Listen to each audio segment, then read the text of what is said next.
Marvel's three-phase Infinity Saga has come to a close with the epic events of Avengers Endgame. So we're going to break down the biggest moments from the end of the film and explain where each character goes from here. Needless to say, full spoilers ahead!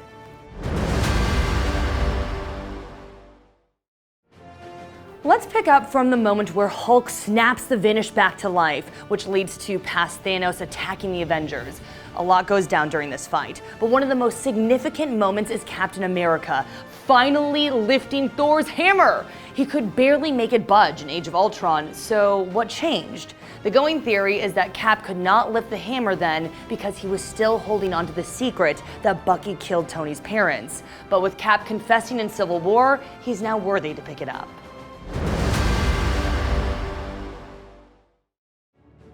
The battle finally ends when Iron Man executes his own snap to dust Thanos and his forces.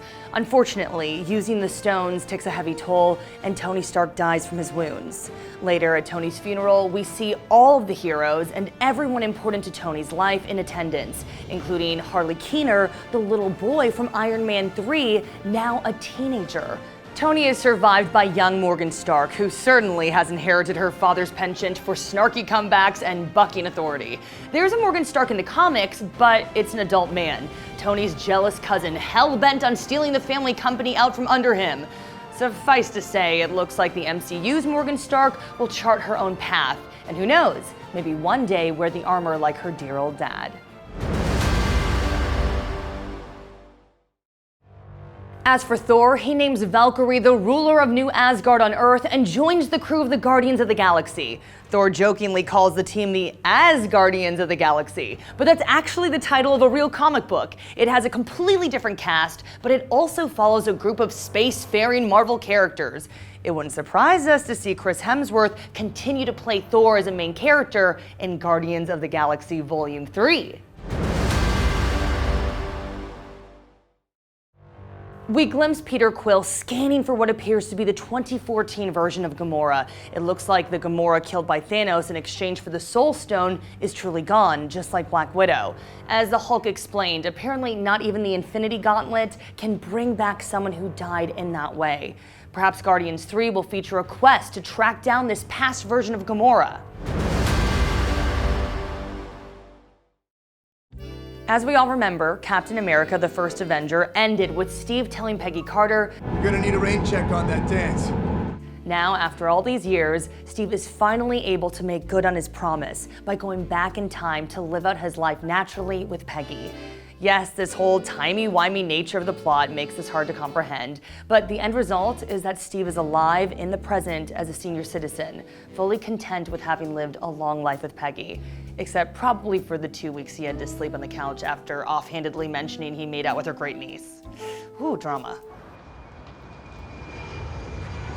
Steve will probably be out of the MCU picture for the foreseeable future, but it's worth pointing out that in the comics he was once drained of the super soldier serum, became an old man, and still stuck around as the director of S.H.I.E.L.D.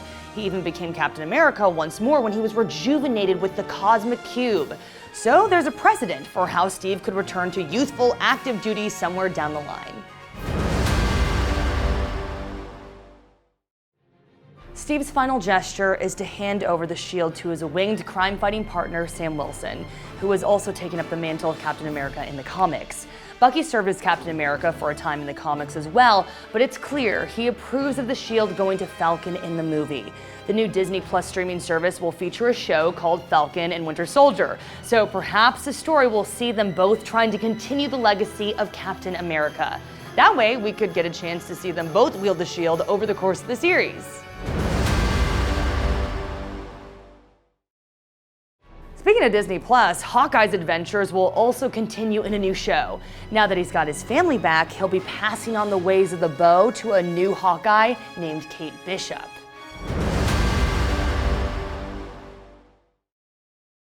And even though we didn't see Vision reappear in Endgame, he'll be starring in yet another Disney Plus show alongside Wanda Maximoff called WandaVision. As we saw in Infinity War, it looked as though Shuri all but completed the download of Vision's mind, so it is possible Vision will be rebuilt at the start of the new show. But there's more. Another Disney Plus show will feature Loki. All signs point to Loki still being dead in the main timeline, but the botched Tesseract heist did allow that past version of Loki to escape. Could that mean Loki is still alive out there? It's possible his series could show where he made off to.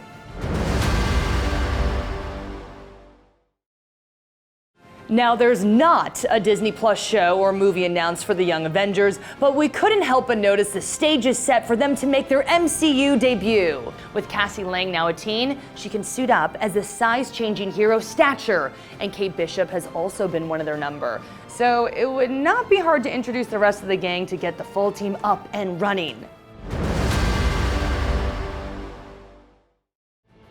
The sequence of all the lady heroes banding together might be setting up the all-female Avengers team from the comics called A-Force. Valkyrie actress Tessa Thompson said in an interview that there have been talks with Kevin Feige about it, so it looks like it just might become a reality. Keeping my fingers crossed for that one. While we didn't get any traditional end credit scenes, Marvel did include a distinct clanging sound at the very end along with the company logo. It's most likely the hammering of Tony Stark building his very first Iron Man armor in the cave all those years ago. Instead of setting up what's coming next, Marvel chose to pay tribute to the fallen Iron Man by reminding us that this all started with him and now his story is complete. Well, thanks for watching. For more on Marvel, check out our Avengers Endgame review and be sure to follow and subscribe to IGN wherever you like to watch.